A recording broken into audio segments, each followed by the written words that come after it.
Hook. He stood at the edge of the abyss as two holy saints came charging after him, one from the front, one closing fast from behind.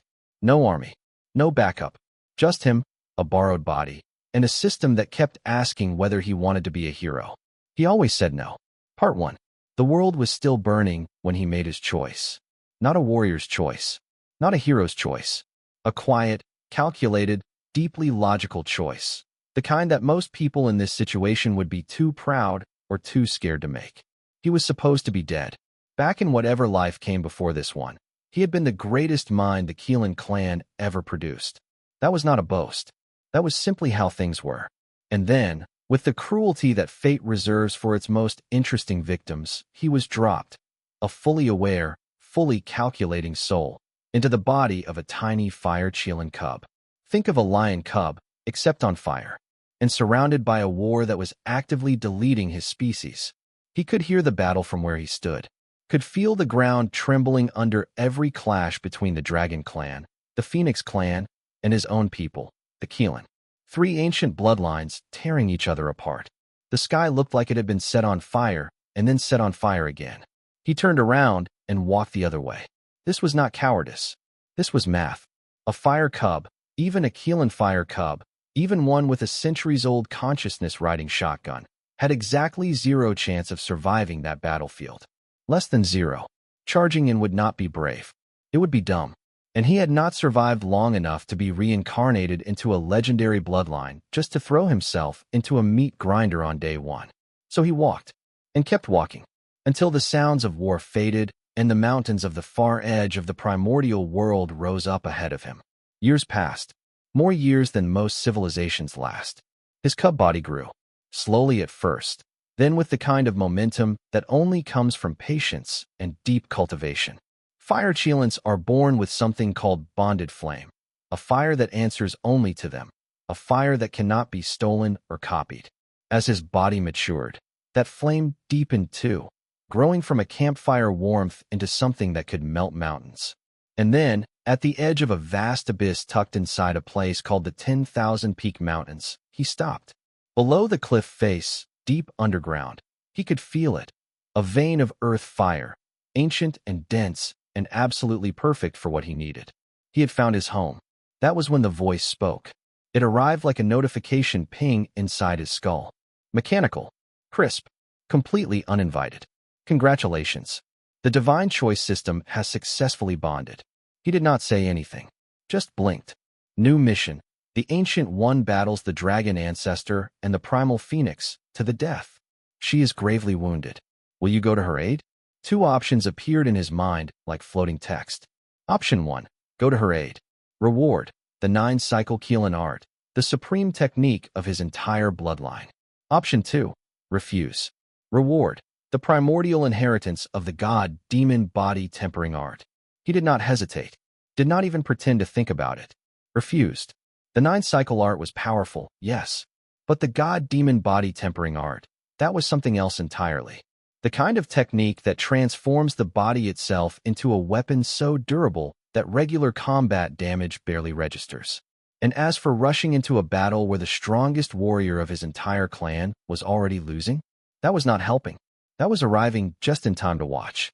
The moment his decision landed, the technique poured into his mind. Every principle, every stage, every method. And then, without being asked, it began running on its own, threading through his body like a slow-moving tide of fire. He stepped off the edge of the cliff. The lava below rose up to greet him, churning and red and beautiful. And from beneath its surface, something massive shifted. Presences. Dangerous ones. Old ones. The system spoke again before he even landed.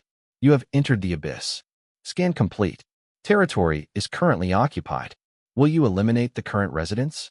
Option 1. Accept. Eliminate the lava giant clan, claim the abyss. Upon success, the abyss becomes a personal sanctuary, capable of blocking a saint's divine sense and withstanding a near saint's full-force attack. Option 2. Refuse. Reward. The acquired treasure sky demon armor. He accepted. Obviously. The lava giants rose from the molten rock like slow-moving statues of boiling stone. A dozen of them. Maybe more. The strongest among them hovered around the 8th level of Celestial Immortal, which sounds impressive until you understand that he had just unlocked a body-tempering art directly descended from Chaos origins, and his personal flame was the Solar True Flame, one of the only fires in existence that can melt literally anything.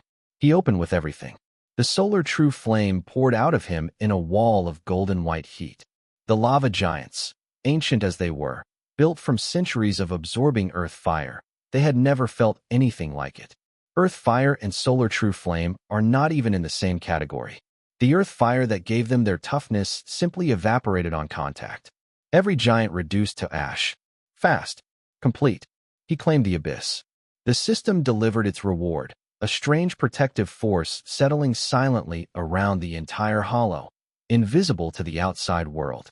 But nobody would have time to look anyway, because the war outside was still going, and it was about to get much worse. The Ancient One, the greatest warrior in Keelin history, fell in battle, took the primal phoenix with her. The dragon ancestor gone before that. 3 pillars of the ancient world toppled one after another. The primordial world went from a 3-way war to a stunned, blood-soaked silence. Then a new mission arrived. The Ancient One has fallen. The Keelin clan stands at the edge of destruction. Will you gather the survivors and lead your people back to glory? Option 1, accept. Reward, the 5-element 7-flame fan. Option 2, refuse. Reward, the flame light banner, one of the 5 primordial banners. He looked at that second reward for exactly 1 second. Refused. The flame light banner landed in his hands, a primordial treasure, the kind of artifact that wards off dark energy, repels hostile forces, throws elemental laws into chaos. One of 5 banners that, if collected as a set, could build a defense capable of stopping nearly anyone below sainthood. He set it inside the abyss immediately. The first piece. Years passed inside that hollow. Then decades. Then something longer. The primordial world outside shook itself apart and stitched itself back together. He cultivated. He refined. He pushed through celestial, immortal levels one by one, moving quietly while empires collapsed above him. When the next major mission arrived, he read it carefully. A figure named Rahu, the architect of the 3-clan war, a manipulator who had played the Keelin, dragon, and phoenix against each other from the shadows, was now preparing to ascend by bathing in the accumulated blood of billions. He had deployed legendary weapons. He was cornered by a near saint named Voss. The battle was already underway. Will you leave the Abyss Sanctuary and join the fight? Option 1, aid Voss. Reward, his goodwill. Option 2, aid Rahu. Reward, the 12-grade world-ending Black Lotus. Option 3, refuse. Reward, 20 fire spirit fruit trees, 15 peach of immortality trees, and 5 ginseng fruit trees. 20 fruit trees. 15 more. 5 more. He went with option 3. Immediately, without guilt, the orchard appeared inside the abyss like a gift from the universe, which it was. Every branch heavy with ripe fruit, dense with cultivation energy. The thin spiritual energy that had always been a problem down here in the hollow, gone. The abyss had just been transformed from a hiding spot into a paradise. And those trees kept growing back. He laughed, just once, then sat down and started eating. But the outside world was not done yet. Raha died, sort of. His death detonation wiped out entire mountain ranges across the west, killed thousands, wounded even Voss. But the first great calamity was officially over. The 3 ancient clans, Keelin, Phoenix, Dragon, began their long fade from power. He kept cultivating, and when he reached the 9th level of true immortal, he sensed something close to home. 3 fire cheelants were being chased through the mountains outside his abyss. Wolf demons hot on their trail, blood on the ground. He sent them a bloodline message. 3 words. Head toward me. And then he waited. The 3 cheelants hit the boundary of the abyss like they had jumped off a cliff with their eyes closed. They survived. The wolf demons chasing them did not. The moment the first wolf demon crossed the threshold without permission, the Abyss Sanctuary's defensive formation activated. The demon simply ceased to exist. The ones still outside, trembling, staring at the space where their packmates had been, got a different kind of treatment. A low sound built in the air. Not a roar exactly. Something larger than a roar. The heaven-shaking beast roar, the supreme clan guard power of the Keelin. one that could theoretically wipe out Phoenix warriors at the ninth heaven or erase dragon bloodlines across 4 seas. Hit every wolf demon outside the abyss at once. Dust. Wind. Gone. The 3 Keelins inside dropped to their knees. They had not even seen his full form yet. The pressure alone had them trembling. "We pay respects to the elder," said Blaze, the eldest of the 3, voice barely steady. "Only the greatest warriors of our clan ever mastered that roar. The clan guarding power. We thought it lost forever." He waved it off. "I am no elder. I just found a quiet place and cultivated. What is the situation out there?" The answer was devastating. Less than 1 in 10 of the Fire Keelin bloodline had survived. The other branches, water, gold, wood, earth, equally gutted. Demon clans circled the survivors like wolves around embers. "Beg you," said Blaze. "Save what remains." He looked at them for a long moment. "The tide of fate cannot be reversed," he said finally. "What rises must fall. That is how this world works. But you can stay here. Cultivate. Preserve the bloodline. And do not step outside." He did not say the rest of what he was thinking. The rest was harder to say. That he already knew where this ended. That in the ages to come, pure-blooded Keelins would nearly vanish from history. That the Phoenix would be nearly wiped out. That the Dragon clan would shrink into minor officials managing rain and rivers for mortals, dragged before courts if they caused trouble. He had seen all of this in the records of the life that came before. Knowing the future and being able to change it are different things. He went back to cultivating. And the system kept delivering. Voss, the near saint who had defeated Rahu, achieved full sainthood. The primordial world shook. Every living being who had never cultivated suddenly felt an urge to start. Merit poured out of the sky in visible rivers, flowing toward Voss's domain. Will you leave the abyss to offer congratulations? Option 1, accept. Reward, a piece of the celestial phoenix tree. Option 2, refuse.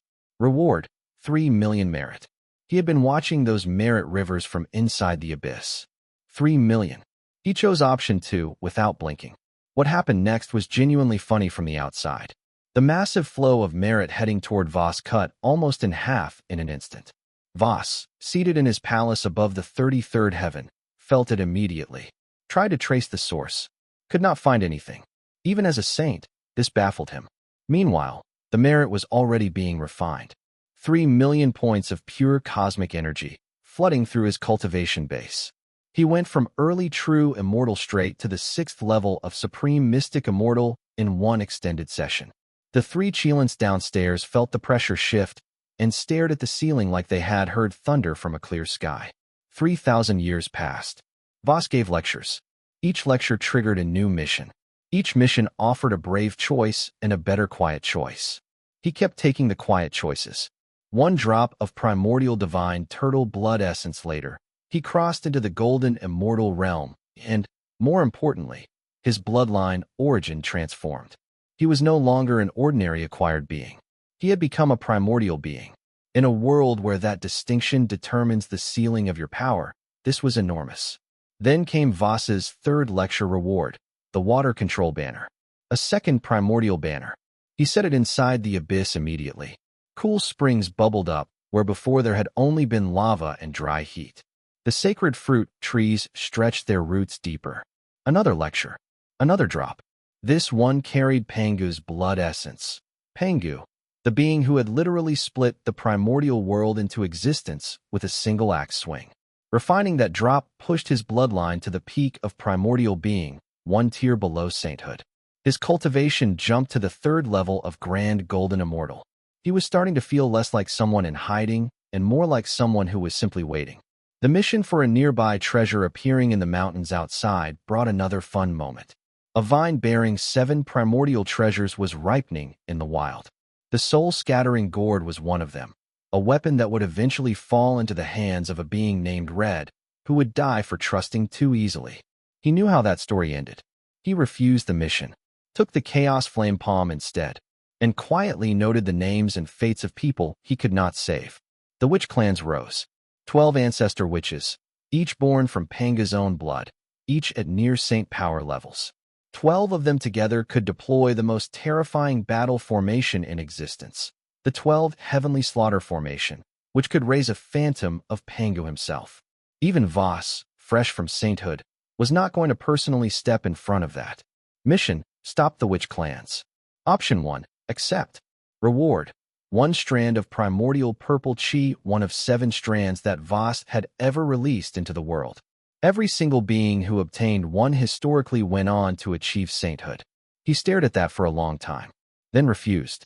Option 2 gave him the lunar true flame, one of the 10 great origin flames, the perfect yin counterpart to his solar true flame. Absorbing it brought balance to everything. His cultivation spiked to the 5th level of grand golden immortal. His flames no longer felt like raw destruction. They felt like a living thing. He sat with the choice he had made for a while. Primordial purple chi was the single greatest shortcut to sainthood in existence. But claiming it required walking directly into the path of 12 near saints with a formation that could simulate the father of all creation. He was good. He was not that good. Not yet. Meanwhile, one of his 3 Keelins had been sent on a mission. Cinder, the fastest learner, the one who mastered the Chaos Flame Palm first, had gone to the central continent to find surviving clan members. She brought back 72. 40 of them were pure fire Keelin bloodline. The other 32 covered every elemental branch. All 5 elements represented. Every type of Keelin in one place, hidden from the world. The system rewarded the completed clan collection with the Earth Yellow Banner, the 4th primordial banner. He placed it in the abyss without ceremony. One more to go. And then Cinder returned with a problem attached. She had been ambushed on the way back by a tribe of witch warriors. He reached out across 10,000 li with a flaming palm so large it blotted the sky, and deleted every witch warrior in her path without standing up. The survivors of Zara's tribe, Zara being one of the 12 ancestor witches, arrived at the scene shortly after and found nothing but scorched earth. Zara herself came to investigate. Searched for days. Found nothing. She left unsatisfied. He smiled from the bottom of the abyss. Now he had 75 Keelins in his household. And one more small problem. A white ape had stumbled to the edge of the abyss entrance, half dead from a witch clan attack, clutching an iron staff. The system immediately flagged him. He refused the combat mission, took the sacred spirit roots, then reached out and picked the ape up like a package, pulling him straight into the abyss. The ape, Ash, son of the sacred white tiger, one of the 4 divine sacred beasts, opened his eyes to walls dripping with spiritual energy, ancient fruit trees in bloom, and the most overwhelming pressure he had ever felt standing 3 feet away from him in the shape of a very large, very calm Keelin. "Will you stay?" the patriarch asked. Ash, to his credit, said yes. But he did not stop trying to escape. This became a running joke. Every time the clan celebrated a breakthrough, you could find Ash quietly edging toward the exit, only to be collected again like an escaped house cat. He never made it past the threshold. The system even issued a mission about it once. "Will you let Ash leave?" And the reward for refusing was a 5-element Tao resonance session. He refused. Obviously, Ash got another 100 rod strikes from Nox. But the abyss kept growing, and so did the roster. A turtle with no limbs. That was the next guest. Shell had been through something almost cosmically unfair. A saint had literally removed all 4 of his legs to use them as pillars to prop up the sky after a world-ending disaster involving 2 ancestor witches, a collapsing sacred mountain, and a reversed celestial river. The good news: Shell's legs grew back because the heavenly Tao felt bad about it and gave him so much merit that his cultivation jumped to grand golden immortal. The bad news: he was still wandering around without anyone to stand behind. Ash brought him in. The mission for Shell's arrival had given a chaos steel item, an artifact specifically useful for turtle-type beings seeking enlightenment. He presented it as the offer. Shell thought about it for a long time, then accepted. 2 of the 5 guardian sacred beasts in the abyss. The 3rd and 4th came from a coil, a sacred beast named Coil who showed up through Ash and promptly revealed he had spotted both Azure Dragon and Phoenix. He offered to help retrieve them. In exchange, he wanted to be noticed. He got noticed. Drake, the Azure Dragon sacred beast, came semi-willingly. Ember, the Phoenix sacred beast, did not come willingly at all.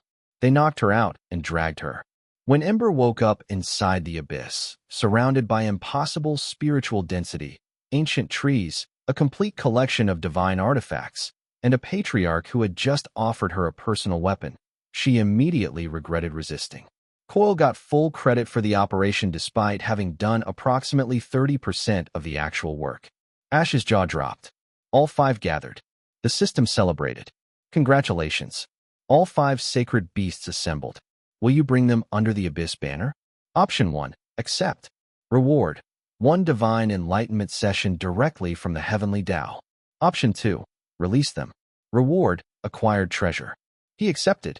The divine enlightenment hit like a sound wave made of pure law. Every soul inside the Abyss, 500,000 plus, dropped into silent cultivation simultaneously. Keelins who had been stuck for centuries broke through in minutes.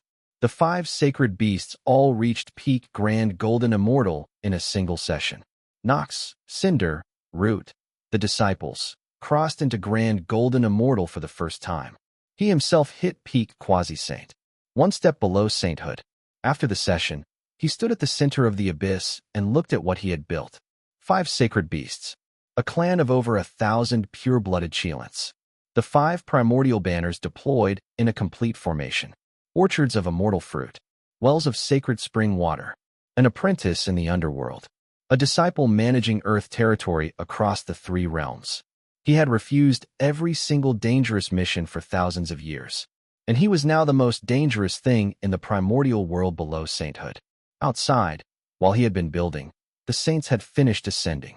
Sage founded the human sect. Origin founded the elucidation sect. Tide founded the interception sect. Terra transformed her own body into the 6 paths of reincarnation and achieved sainthood as a merit saint. Neva created humanity and ascended. Prem and Fairy founded the Western sect and ascended together. 6 saints, more or less, operating in the world. Every single ascension came with a system mission. Every single mission was refused. The rewards accumulated like treasures in a vault no one else knew existed. Sacred spirit roots. Source flames. Primordial treasure fragments. A chaos clone talisman. Single use. Creates a perfect copy of the user at full power, which he pocketed and decided to save for exactly the right moment. The 5-element Tao was coming together. He had the solar true flame and the lunar true flame. He had absorbed the netherworld divine flame, the 9-heaven mystic flame, and the blue abyss separation flame. 5 of 10 primordial source flames. With each one, his understanding of the fire law deepened. And with fire, through the cycle of 5-element interaction, his grasp of all 5 elements sharpened. Then the Jade Emperor's appointment brought an interesting opportunity. Voss, before retreating into the chaos realm beyond the 33rd heaven, gave Halo, a near-saint chaos stone being who had served him for ages, the title of Jade Emperor, Supreme Lord of the 3 realms. He gave him a sword, a tower, and a mirror, then vanished. Halo was left holding a title that nobody respected, a celestial court nobody wanted to join, and a primordial world full of saints who barely acknowledged his existence. He reached out to Halo, offered help. In exchange for titles and legitimate authority, he would supply capable demons to fill the court's empty positions. Halo, desperate, agreed immediately. Root became the god of Earth. Within that role, he built a network of Earth Wardens across every territory in the primordial world, which meant every significant event, every powerful cultivation, every rogue soul got flagged and reported. To him, through Root, he now had eyes everywhere. Meanwhile, Echo, the tiny black Keelin cub born inside the Abyss, the one the system had flagged as able to hear the voices of all living things, had grown just enough to be useful. He sent Echo to the underworld with the 18 levels of hell, a primordial treasure, as a gift. Terra, the saint of the underworld, was surprised. Saints do not often hand over primordial treasures to cubs without asking for something enormous in return. He asked for a partnership, not ownership. The Keelin clan would manage the underworld's enforcement. Terra got help. He got legitimacy. Echo got a position and a flood of merit that shot his cultivation through the roof. Then Halo descended from the celestial court to discuss the same thing. He played the 2 conversations against each other and walked away with both institutions endorsing the Keelin clan's presence in the underworld without either feeling like they had been outmaneuvered. Halo felt grateful. Terra felt relieved. And he felt exactly like a man who had spent several thousand years playing the longest patience game in history was finally starting to see the payoff. Then Prem showed up at the underworld entrance. Prem, one of the two saints of the Western sect, ancient, calculating, the kind of being who smiled before delivering the knife, walked right up to him and suggested, pleasantly, that he would make a wonderful mount. A mount. The rage was real. For just a moment, several thousand years of careful patience thinned to a hair. But he controlled it. And instead of fighting there, in the underworld, under Terra's protection where Prim could not touch him, he filed the insult away, somewhere behind his eyes, where it would wait. He walked out of the underworld on purpose. Let that sit for a second. Two saints of the Western sect, Prim and Fairy, proven Tao holders, beings who had survived from before the first great calamity, were waiting outside. He knew they were there. He walked out anyway. But he was not walking out in his real body. The Chaos Clone Talisman had been sitting in his storage for thousands of years, waiting for exactly this kind of moment. He activated it. A perfect copy of himself, same cultivation, same techniques, same presence, stepped out of the underworld and into the open air. Prem was already there, eyes closed, sitting on a lotus, serenely waiting to destroy him. Prem, the clone said flatly, your sect preaches karma.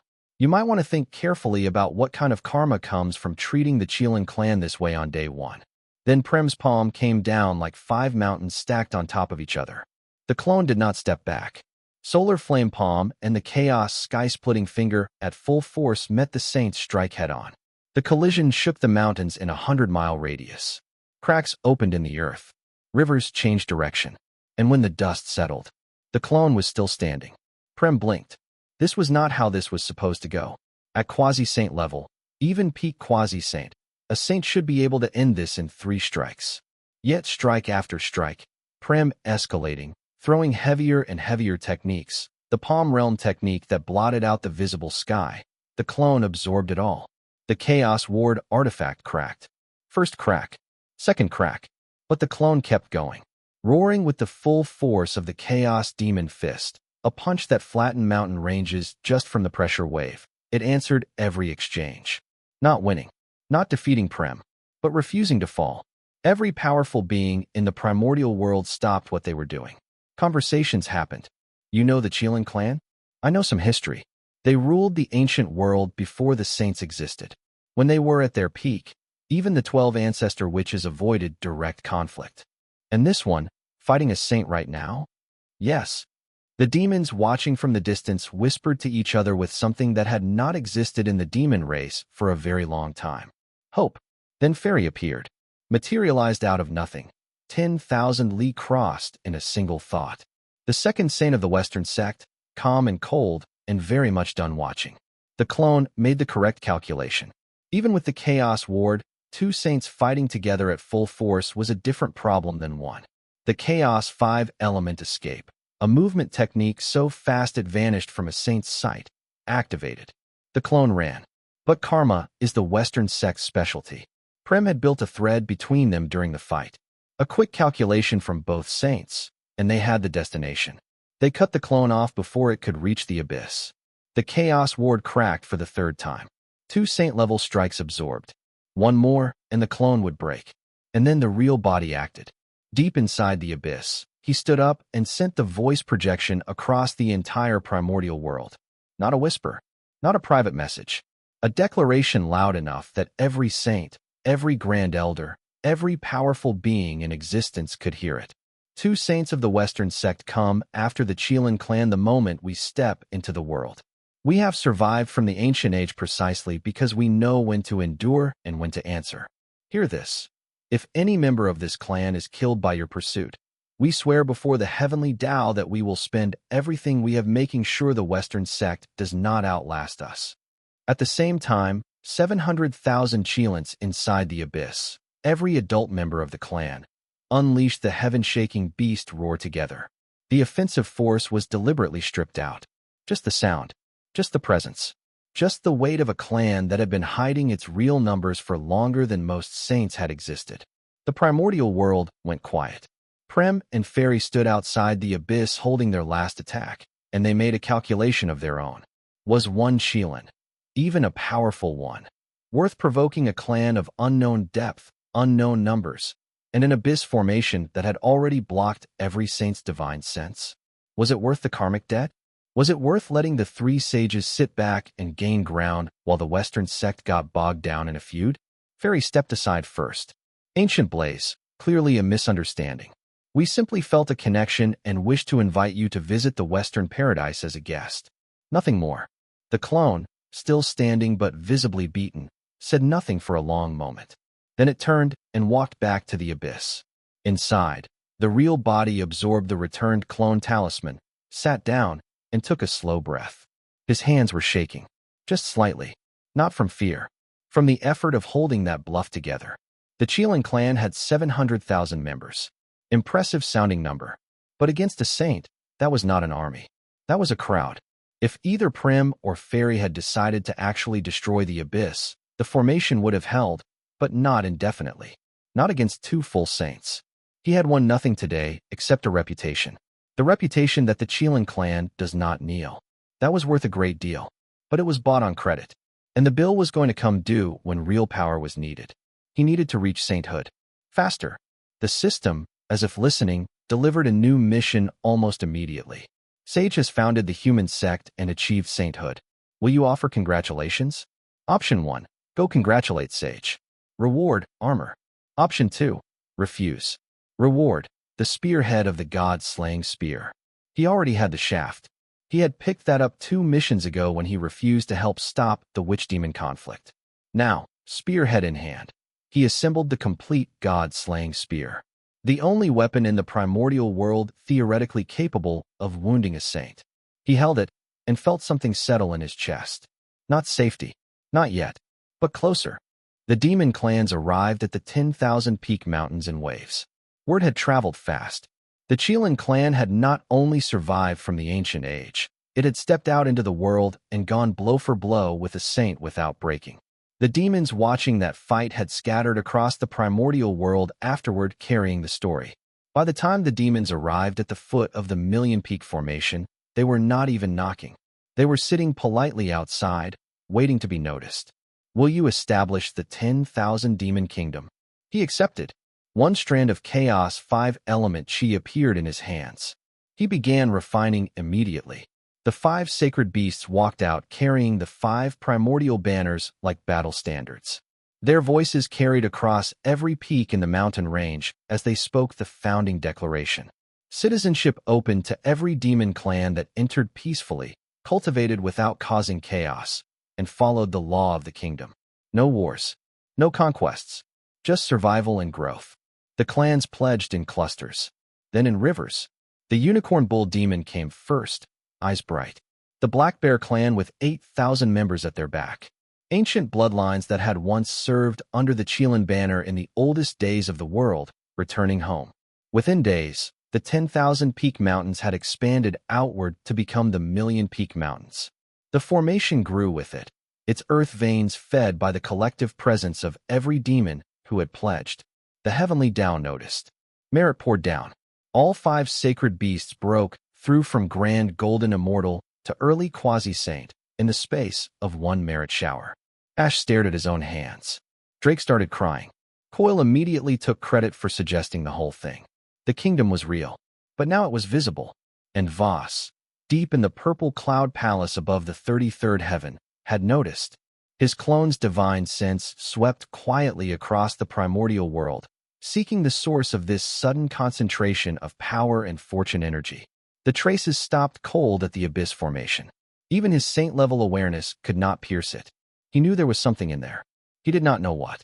His calculation, which had predicted every major event in the primordial world across countless ages, had no record of this Keelin appearing. No record of the Million Peak Formation. No record of the 10,000 Demon Kingdom. A variable outside the heavenly Tao's sight. Voss filed it away and returned his attention to the chaos realm beyond the 33rd heaven, where his true body had been ambushed by chaos creatures and was currently dealing with damage that no one in the primordial world knew about. Meanwhile, the system kept delivering. A mission about Neva's creation of humanity. He refused and received the sky-burning fan. the Keelin ancient phoenix clan's greatest treasure, forged from the feathers of divine firebirds. His true form was a fire Keelin. Absorbing the fan was like breathing. A mission about Terra's sacrifice becoming the 6 paths of reincarnation. He refused, and received the 18 levels of hell, the infrastructure of all underworld punishment, which he immediately gave to Echo. Halo arrived at the underworld to assert the Celestial Court's authority and found that the Keelin clan had already built everything before he arrived. He showed Halo how to make the situation work in both their favor. The Celestial Court got its underworld jurisdiction. The Keelin clan got official protection within that framework. Root got an expanded Earth Warden network that stretched to every corner of the 3 realms. And when Prem walked into the underworld trying to claim it for the Western sect, Terra looked at him with visible impatience and told him to leave. Prem left, but not quietly. He had issued a threat. The fight outside the underworld had happened. The standoff at the abyss had happened. And now the primordial world had a new understanding of where the Keelin clan stood. The 10,000 missions kept arriving. He kept refusing the dangerous ones and collecting the rewards like a man walking through a market with deep pockets. 3 more Chaos 5-element sacred objects. Another origin flame. A formation that he deployed across the Million Peak Mountains, the 10,000 Li Mountain River formation, that even a saint would need dozens of strikes to break through. When Vasa's divine sense touched that formation and bounced back, the ancient saint felt something he had not felt in a very long time. Genuine uncertainty. Then a mission arrived about a figure named Titan, a descendant of the witch race. Incredible physical power. Being hunted by Cain, the foremost of humanity's 5 emperors. About to lose his head, literally, and be sealed underground for eternity. He refused the mission, took the 5-element pearl, then sent Cinder to intercept Titan before Cain's blade landed. Cinder arrived at the border of the Million Peak Mountains with the Keelin seal blazing in her hand, absorbed Cain's sword strike midair, and told Cain, calmly, in the tone of someone who has absolutely nothing to prove, to please leave. Cain looked at Cinder, looked at the mountains beyond, did the math. He left. Titan came in furious, proud, bleeding, and immediately ready to start planning revenge. He sat the witch warrior down and said something that cut through the fury like a blade. Is revenge what you are actually after? Or do you want to see your people stand in this world again? Because those 2 goals are not the same path. Titan had no answer for that. He dropped to both knees. He accepted him as an outer disciple. Titan began training.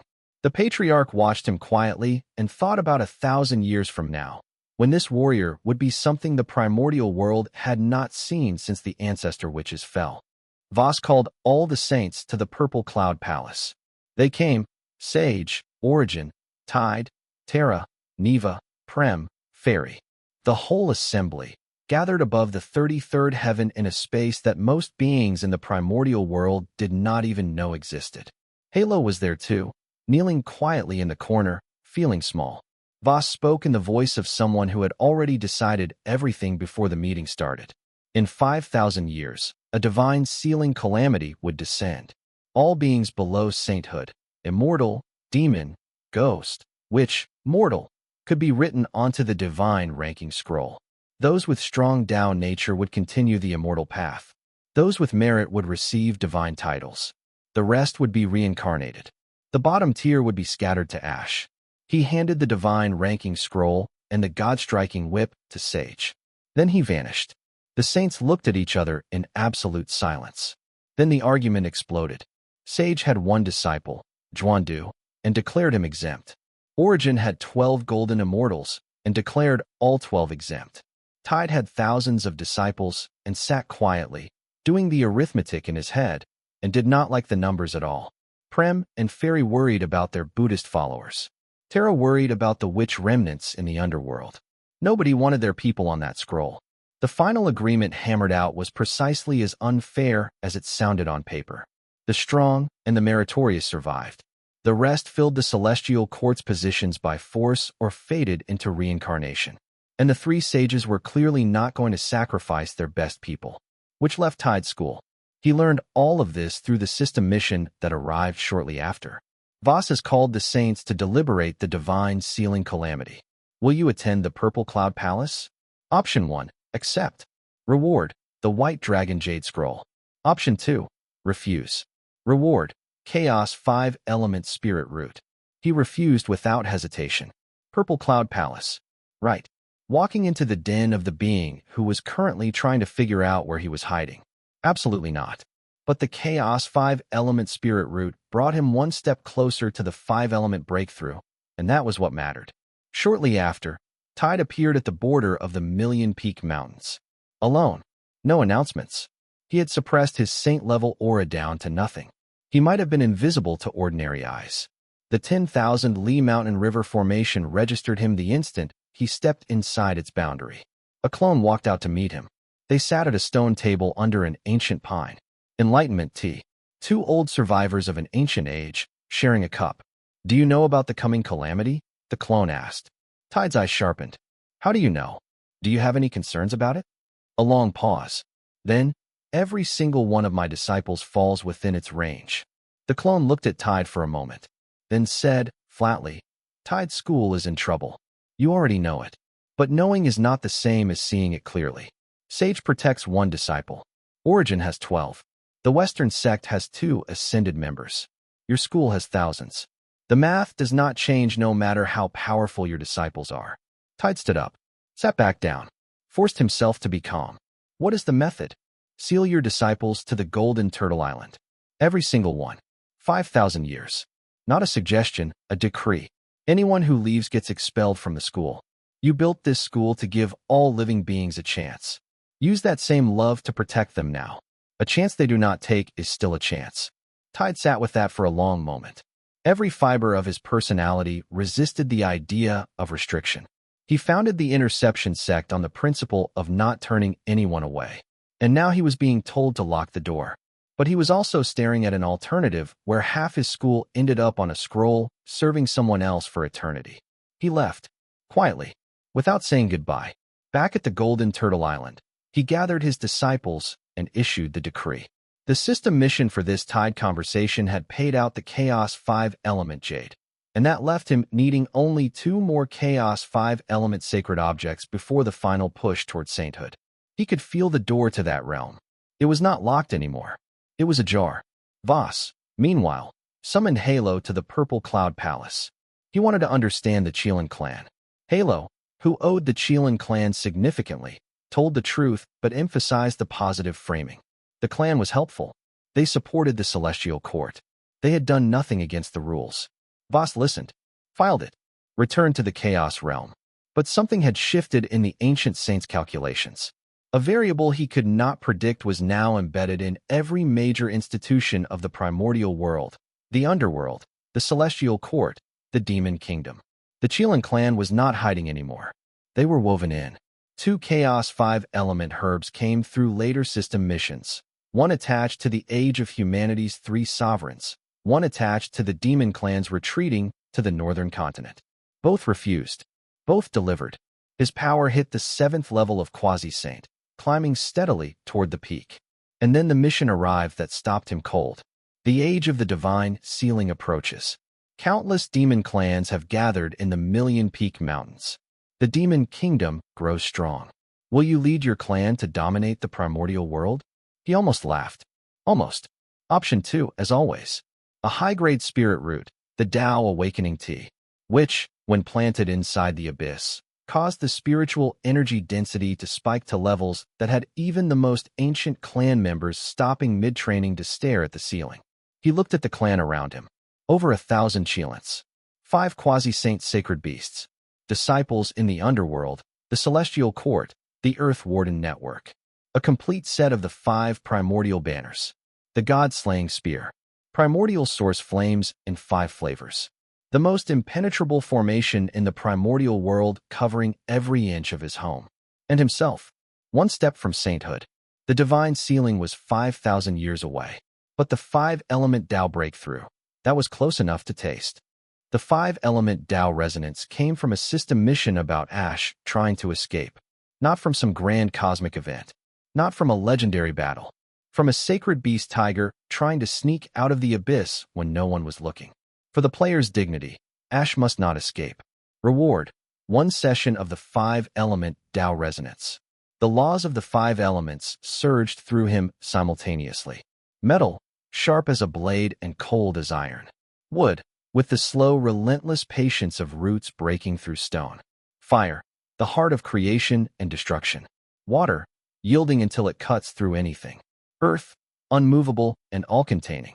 All five at once, not separate but interlocking. A cycle of generation and suppression that underlied the fundamental logic of the entire primordial world. The five primordial banners rose from their anchors on their own. The five-element pine tree in the corner of the abyss spread its canopy overhead without being asked. Inside the purple cloud palace, Voss's eyes snapped open. He felt a presence in the five-element Tao that had not existed since the ancient age. Calculation, fast and deep. No match in the historical record. A Keelin at near-saint depth operating the five-element laws simultaneously. This was not supposed to be possible. The five-element sage from the ancient age had died. There should be no successor. His killing intent rose briefly, then steadied. He could not locate the source. The abyss formation blocked even his divine sense completely. He filed it, waited, watched. Back in the abyss, the patriarch opened his eyes and exhaled. The pressure that rolled off him in that exhale was enough to flatten every training Keelin within 300 feet. Ash, knocked sideways into the rock wall, emerged with stars in his vision and a grin splitting his face from ear to ear. Grand Golden Immortal, Stage 5. I finally broke through, he shouted, before realizing he had just announced this in the middle of an overwhelming moment that was not about him. One palm strike. Ash went into the wall again. Then the patriarch began the sermon. Words about the five elements, their nature, their interaction, the hidden deeper logic that ran beneath the surface laws. The sound of it filled the abyss like music fills a room. Every soul inside felt their understanding shift. The young Keelins who had been stuck at bottlenecks for decades broke through in the time it took to finish a sentence. Even Ember, who had arrived unconscious and furious, sat cross-legged with tears running silently down her face as concepts she had been chasing for centuries suddenly became obvious. The sermon ended, and he was at the peak of Quasi-Saint. Level 9. One step. He stared at that step for a long time. 2 more Chaos 5-element sacred objects. That was all. The system kept delivering missions. He kept refusing dangerous ones. The rewards built up. A primordial divine water drop. Single drop. Enough to crack his level 6 Quasi-Saint ceiling and launch him to level 7. Sacred spirit roots by the dozen. Source flames. Formation keys. With each one, the 5-element laws sharpened further. And then, from a mission about the old ancestor of the Blood River, trying to create the Azura race and getting struck by divine lightning for it, he received the Netherworld Divine Flame. With that, he held 5 of the 10 primordial origin flames. Every refining session now fed both his fire mastery and his 5-element cycle simultaneously. The 10,000 demon kingdom continued to grow. Demon clans that had been hiding in remote corners of the primordial world heard the stories and came forward. The Million Peak Mountains expanded. The formation deepened. The spiritual energy inside reached densities that should not have been possible outside of a saint's sacred ground. He noticed, somewhere in all of this, that he had stopped thinking of himself as someone in hiding. He was someone who was ready, just not yet finished. The final Chaos 5-element sacred object came from a mission about Prim and Fairy achieving sainthood and establishing the Western sect's Pure Land. He refused the mission, no congratulations trip, no joining, and received 1 strand of Chaos 5-element chi, the last piece. He sat down with it in the center of the abyss, under the 5-element pine, with all 5 primordial banners hanging above and the lava far below, and began the final refinement. It took time, more time than any previous refinement. The 5-element laws were not simply flowing through him anymore. They were knitting together into something that had not existed in the primordial world since the ancient age. A complete 5-element Tao, unified and self-sustaining, generating and suppressing in an eternal cycle that mirrored the deepest logic of how the world itself worked. The ceiling shattered. He stepped into sainthood. No announcement. No divine light visible to the outside world. The abyss formation held everything in. But inside, every living being in that hollow felt the world change. The Keelins pressed to the ground by reflex, not fear. Sacred beasts went still. Fruit trees bent slightly, not from wind. Nox, sitting by the gate with his staff across his knees, opened his eyes and closed them again and said nothing. He sat with the new reality for a long time. He was now the 8th saint in the primordial world. Except nobody knew. He had no plan to announce it. The Chaos Clone Talisman was still usable. The formation still held his presence inside. From the outside, the abyss was exactly as mysterious as it had always been. He would not be making a scene. Not yet. The work was not done. The divine sealing was still coming. Tide's school, locked to the Golden Turtle Island, was as safe as he could make them with a conversation. The demon kingdom was strong but not indestructible. The underworld was functioning under Echo. The Earth Wardens were operating under Root. Halo still held the Celestial Court with just enough real support to keep it credible. He had built a web across every institution in the primordial world, and he had done it by refusing every invitation to play someone else's game. He pulled out the heaven-gazing mirror and swept it across the world one more time. Voss, in the Chaos Realm, probably dealing with damage he would not admit.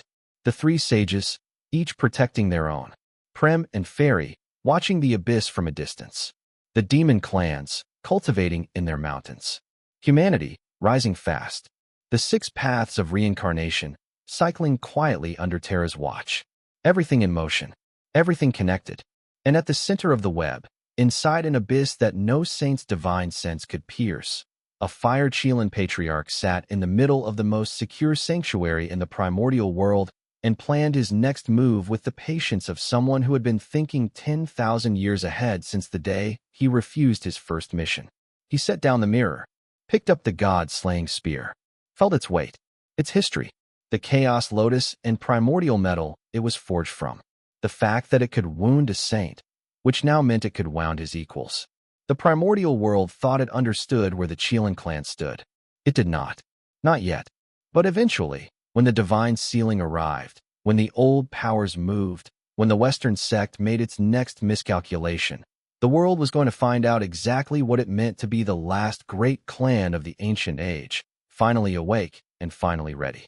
And when that day came, he was not going to refuse anything. Like, subscribe, and drop your thoughts in the comments below.